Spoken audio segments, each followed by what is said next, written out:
आजच्या नवीन व्हिडिओमध्ये खूप सारं स्वागत करत आहे। आज आपला जो व्हिडिओ आहे तो क्लिनिंग रिलेटेड असणार आहे। बऱ्याचदा आता घरामध्ये खूप धूळ होते, मग आपल्याला डीप क्लिनिंग करावी लागते, तर मी खूप सोप्या ट्रिक्स तुमच्यासोबत शेअर करणार आहे।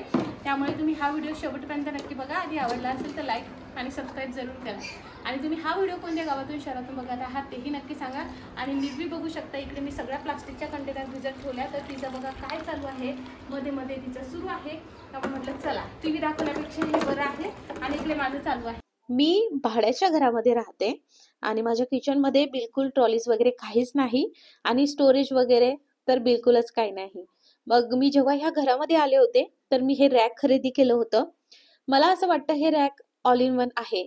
जर मी पुढे चालून एखाद्या घरी गेले आणि तिथे मला व्यवस्थित सगळं स्टोरेज मिळालं तरी सुद्धा ॲज अ स्टोरेज म्हणून या रॅकचा खरंच खूप छान पद्धतीने वापर होऊ शकतो।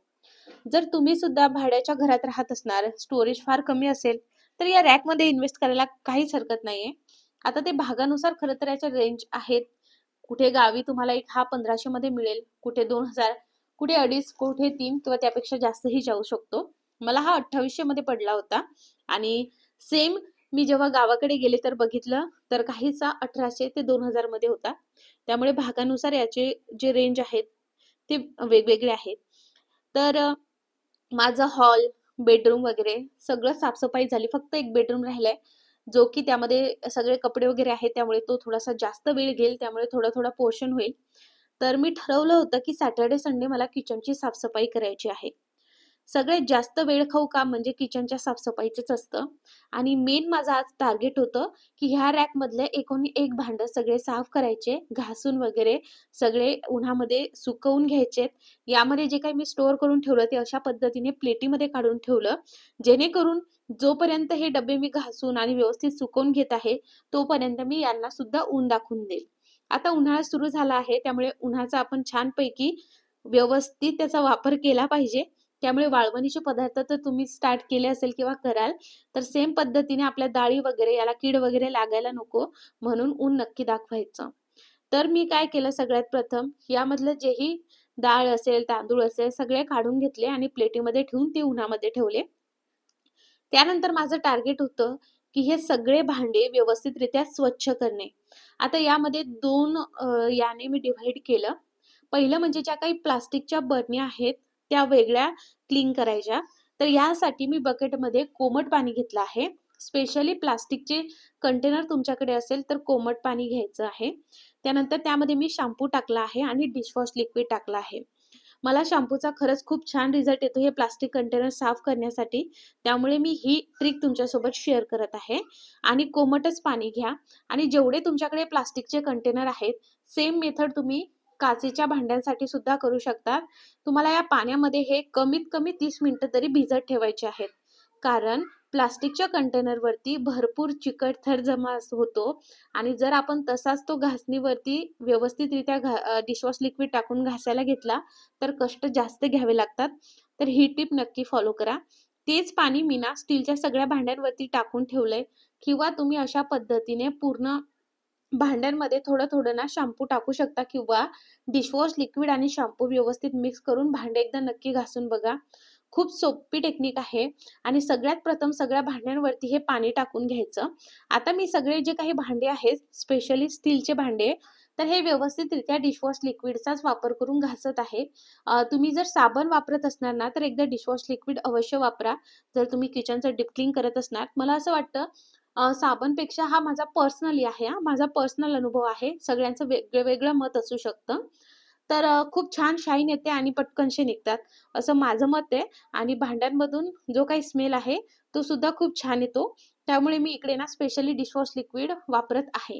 आता आपण अशा पद्धतीने भांडे भिजवले तर या स्टीलच्या भांड्यांवरती सुद्धा भरपूर चिकट थर होतो। तर असं केल्याने तो जो काही चिकट थर आहे तो भिजतो आणि तो निघण्यास खूप मदत होते। तर मी इकडे भांडे धुण्यासाठी सुद्धा व्यवस्थितरित्या बिलकुल एकदम कोमट पाण्याचा ते गरम पाण्याचाच वापर केला आहे, जेणेकरून भांडे हे व्यवस्थित निघतील। आता मी काम करते म्हणून माझी लेक कशाला मागे राहील, तर तुम्ही बघा तिचं सुद्धा इकडे काम सुरू आहे आणि तुम्ही रिझल्ट बघा। शॅम्पू आणि डिशवॉश लिक्विडने किती छान पद्धतीने भांडे स्वच्छ झालेले आहेत। जेव्हाही तुम्ही किचन साफ करता आपण ते स्टोअर करण्यासाठी, भरपूर धान्य स्टोअर करण्यासाठी भांड्यांचा वापर करतो, तर त्याच दिवशी साफ करायचं की ज्या दिवशी कडकडीत ऊन आहे आणि हे उन्हातच व्यवस्थितरित्या सुकवून घ्यायचे. फॅन खाली वगैरे हे सुकवायचे नाही, त्यामुळे उन्हाचा खूप छान पद्धतीने आपण यूज करून घेऊ शकतो. तर मी काय केलं, सकाळची संपूर्ण कामं आटोपली आणि त्यानंतर खरं तर हे काम करायला घेतलं, जेणेकरून कामावरती अफेक्ट होणार नाही. आता तुमच्यासमोर ना मी रिझल्ट दाखवते. आता हे झाकण बघा किती चिकट आणि चिवट झालेलं आहे. फक्त तुम्हाला घासणी फिरवायची आहे. याची जी लेयर आहे ती व्यवस्थितरित्या पूर्ण निघून जाते. जास्त आपल्याला काहीच करायची गरज पडत नाही. कॉर्नरला तुम्ही जुन्या ब्रशने घासा. रिझल्ट तुमच्या समोर आहे. बघू शकता किती स्वच्छ निघाला आहे. आता जर भरण्याचे स्टिकर तुम्हाला काढायचे असेल ना, तर ते भरण्याचे स्टिकर सुद्धा याने निघतात. जर तुम्ही 30 मिनिटं ते 1 तास भिजवत ठेवले. मला तुम्हाला दाखवायचं होतं म्हणून मी पटकनसं हे दाखवलं. बघा, भरणी किती छान स्वच्छ आणि क्लीन निघाली आहे. त्याच्यावरती जो पांढरट थर जमा होतो ना भरणीवरती, तो सुद्धा निघण्यास खूप मदत होते. तर बघता बघता तुम्ही इकडे बघू शकता, मी अशा पद्धतीने भांडे ठेवली आहेत आणि आता ऊन आलंय. याला मी व्यवस्थितरित्या 1 तास ऊन देणार आहे. पूर्ण कडकडीत सुकवून झाले, एकही पाण्याचा अंश नाही राहिला, तेव्हा हे भांडे आपण रिअरेंज करणार आहोत. त्यामुळे अशाच पद्धतीने तुम्हाला किचनची साफसफाई करायची आहे. छोटा छोटा पोर्शन घ्या, जेणेकरून एकदाच तुम्हाला जास्त लोड वाटणार नाही. चला, आपले आता भांडे स्वच्छ झाले, पण आता रॅक स्वच्छ करायचा आहे. तर मी इकडे गरमच पाणी घेतलेलं आहे. जेवढं सहन होईल ना मला तेवढं कोमटसर ते गरम या दरम्यान घेतलंय. त्यामध्ये ना मी लिक्विड डिटर्जंट टाकत आहे. इकडे तुम्ही डिशवॉश लिक्विडचाही वापर करू शकता. आणि त्यानंतर मी इथे अशी सॉफ्ट घासणी घेत आहे. आता हे रॅक सरळ तुम्ही काढून व्यवस्थित बाहेर मस्त घासून पाणी टाकून छान स्वच्छ करा. पण इथे ना हे रॅक व्यवस्थित पॅक केलेलं आहे, त्यामुळे मला दरवेळेस हे रॅक इथे साफ करावं लागतं. आता हे असंच तुमचं काहीचं असेल, माझ्याकडे 2 रॅक आहे, तर मी ते तिथल्याच जागेवरती साफ करते. तर तुम्ही अशी टेक्निक नक्की वापरा, जास्त खाली पाणी होत नाही. सरळ घासणीने घासून घ्यायचं. घासणी तुम्ही कोणतीही वापरू शकता. आता हे अशा पद्धतीचं जे काही रॅक आहे, याला शार्प एजेस नसतात, त्यामुळे लागायचे वगैरे चान्सेस नसतात. पण मला माझं एक जुनं असं रॅक आहे, जे तुम्हाला आता इथे साईडला दिसत आहे. त्याचे एजेस एवढे शार्प आहे, की ते एकदम सांभाळून घासावं लागतं आणि अशा वेळेस मी त्याच्या एकदम आतमध्ये जाऊन बिलकुल काहीच रिस्क घेत नाही. कारण त्याचा कट इतका डेंजर असतो, की पूर्ण कापलं जातं आणि माझ्यासोबत एक घडलेलं आहे. त्यामुळे ते रॅक तर मी एकदम सेफली घासत असते. ते सुद्धा व्हिडिओ तुमच्यासोबत नक्की मी शेअर करेन. आता मी पूर्ण रॅक ना या घासणीने घासून घेतेय. त्याच्या मागची भिंत सुद्धा घासून घेतली. आता गरम पाणी घेतलं आणि त्यामध्ये लिंबू पिळालं आणि व्यवस्थितरित्या आता कपड्याने हे पुसून घेते आहे.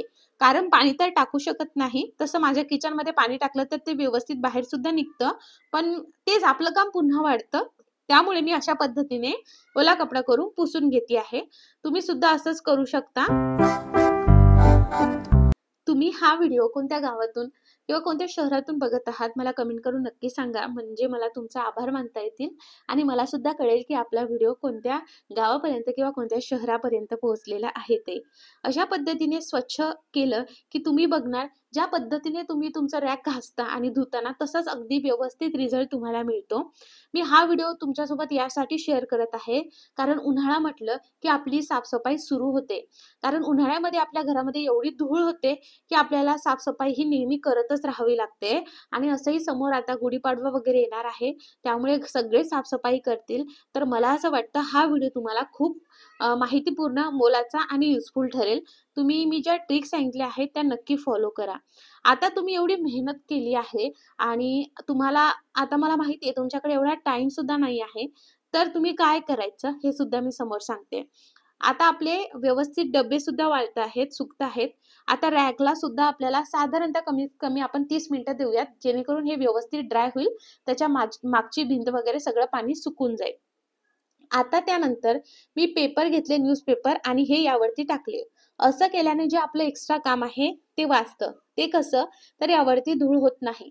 आता मी जेव्हा हे रॅक घेतलं ना, तर त्याचे बऱ्यापैकी त्याची जी काही पॉलिथिन आहे ती काढलीच नाही. आता ऊन याला डब्यांना व्यवस्थित बसले आणि सगळे डब्बे सुकलेले आहेत. पण आता हे डब्बे फार गरम आहेत, कारण हे उन्हामध्ये होते. तर लगेच यामध्ये धान्य भरायचं नाही. जर तुम्ही यामध्ये धान्य भरलं तर मग तुमच्या धान्याला 100% अळ्या किडे लागणार म्हणजे लागणार. कारण हा डब्बा गरम असतो. त्यानंतर जर तुम्ही धान्य त्यामध्ये टाकलं, फॉर एक्झाम्पल डाळ टाकली, तर तिथे मॉइश्चर क्रिएट होऊ शकतं आणि डाळीला किडे किंवा अळ्या लागू शकतात आणि हे 100% लागू शकतात. त्यामुळे डबे उन्हातून आणल्यानंतर एक 15 ते 20 मिनिटं ते रूम टेम्परेचरवरती येऊ द्यायचे. सेम पद्धतीने आपण आपलं धान्य सगळ्या गोष्टी उन्हामध्ये ठेवल्या होत्या, त्या सुद्धा रूम टेम्परेचरवरती येऊ द्यायच्या आणि मगच त्या डब्यामध्ये भरायच्या. आता आपलं काम कमी होण्यासाठी डब्याच्या झाकणांना मात्र अशा पद्धतीने तुम्ही न्यूजपेपर लावून नक्की ठेवू शकता. याने काय होतं, जर तुम्हाला फ्रिक्वेंटली टाइम मिळत नाही आहे किंवा तुम्ही एक वर्किंग वुमन आहात, तर तुम्हाला ही टिप खूप कामीची येईल. कारण बऱ्याचदा झाकणावरती भरपूर अशी थर जमा होतो, तर तो असं केल्याने होत नाही. आणि जर जे पदार्थ ज्या डब्यातले संपले आहेत, ते संपल्यानंतर जर तुम्ही तो डब्बा तेव्हाच घासून ठेवला, तर तुम्हाला कधी-कधी अशी डीप क्लीनिंग करायची गरज पडत नाही. खरं तर अशी डीप क्लीनिंग वर्षातून 2दा-3दा केली पाहिजे आपल्या याच्यानुसार.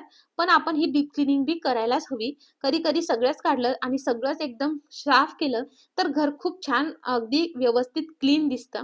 आता मी सगळ्या गोष्टी व्यवस्थितरित्या भरून घेते आहे आणि सगळ्या झाकणांना मी व्यवस्थित असा न्यूजपेपर लावून घेतलेला आहे. आणि सगळ्यांना ऊन दाखवलं, त्यामुळे वर्षभर टेन्शन नाही डाळींचं, जसा की वडा असेल आणि यावर्षी सुद्धा वाळवणीचे पदार्थ जे आहेत ते ॲड होतील.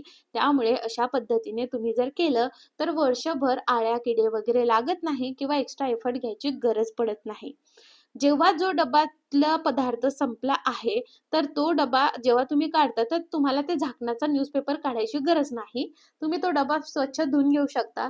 जेव्हा तुम्हाला असं वाटेल, की त्याच्यावरचा न्यूजपेपर फाटला आहे, तर मग एकदा झाकण धुवून घ्यायचं आणि त्याला न्यूजपेपर व्यवस्थित रॅप करायचा. खूप सोपी मेथड आहे. तुम्ही जर अशा पद्धतीने छोट्या-छोट्या टिप वापरल्या, तुमच्याकडे जास्त टाईम नसेल, तर तुम्ही अशा पद्धतीने तुमचं किचन साफ ठेवू शकता. हवं तर तुम्ही यावरती स्टिकर किंवा मार्करने लिहू शकता, की कोणत्या डब्यामध्ये काय आहे आणि कधीही रॅकमधून डब्बा काढत असताना एक हात वरच्या बाजूला आणि एक हात अगदी डब्याच्या खालच्या बाजूला लावायचा, जेणेकरून डब्याच्या पृष्ठभागावरती आपल्या बोटांचे ठसे उमटत नाही आणि लवकर डब्या खराब होत नाही. ही खूप बेसिक पण खूप इम्पॉर्टंट टिप आहे. कारण बऱ्याचदा आपला हात खूप घाण असतो आणि आपण लगेच लावतो, तर ते त्यावरती उमटतं. रिझल्ट तुमच्या समोर आहे. तुम्हाला जर हा व्हिडिओ आवडला असेल, तर लाईक करा. Facebookवर हा व्हिडिओ बघत असणार, तर लाईक, फॉलो नक्की करा. YouTubeवर हा व्हिडिओ बघत असणार, तर सबस्क्राईब नक्की करा. तुम्ही बघू शकता माझे डबे खूप छान चमकायला लागले आहेत, त्यामुळे तुमचे सुद्धा नक्की करा.